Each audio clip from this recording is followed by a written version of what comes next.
Dans cette vidéo, on va voir comment mettre en place un compteur dynamique avec Webflow sans une ligne de code avec uniquement les attributs. C'est parti!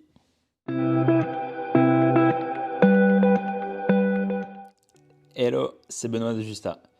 Du coup, dans cette vidéo, on va voir comment mettre en place un compte à rebours, aussi appelé Countdown, sur Webflow grâce à notre attribut. Tout ça sans code. Alors, pour ça, j'ai créé sur Webflow une section toute simple qui comprend 4 chiffres ici qui vont nous servir en fait à créer ce countdown. Donc on va ajouter un script et plusieurs attributs pour faire cela fonctionner. Alors la première étape, ça consiste à mettre le script sur notre page. Donc je le copie depuis la page de script, donc on la met en description. Et je viens coller ce script dans le body. Je sauvegarde et ensuite je vais ajouter les différents attributs. Donc, le premier attribut à mettre, en 4 fois en fin de compte, c'est d'identifier chacun des éléments donc de jour, de minutes, secondes et heures. Donc je copie-colle l'élément et je viens le mettre, enfin, je copie l'élément et je viens le coller au niveau ici de mon jour. Et donc lui il s'appelle JS Util Countdown Days. Et donc on va mettre pareil, juste en changeant l'unité. Donc ici ça va être hours, là ça va être minutes. Et le dernier, ça va être secondes. Donc là, sur notre page, je n'ai pas détaillé. Mais voilà, je l'ai écrit ici qu'il fallait bien le mettre sur chacun des éléments.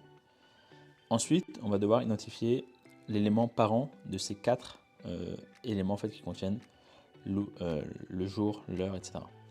Et donc, je vais prendre cet élément-là avec la valeur true que je vais mettre au niveau du parent. Donc ici, le parent, c'est countdown component.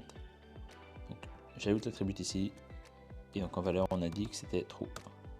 Je mets true. Et ensuite, alors, il nous reste 2 choses à définir du coup, c'est quelle est la date de fin et quelle est l'heure de fin pour que le compteur marche normalement. Et donc pour ça, je vais prendre cet élément-là et je vais mettre la date au format US.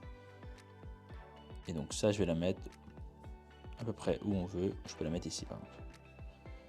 Et donc là, je vais mettre 2023, 12, disons 10 par exemple. Et je vais faire pareil pour l'heure, où je vais mettre 21h32 et 25 secondes. Ok, donc maintenant je publie. Et si tout se passe bien, ces chiffres qui sont là, ils seront plus à jour puisque on est aujourd'hui le 6 décembre au moment où je tourne la vidéo. Donc je charge, pardon, c'est pas cette page là, c'est celle-ci. Et donc là, on voit bien, donc ça a mis un peu de temps à se mettre à jour, c'est ma connexion, mais que le compteur s'est bien mis en place et donc qu'il fonctionne de manière dynamique, c'est-à-dire qu'on voit les secondes défiler.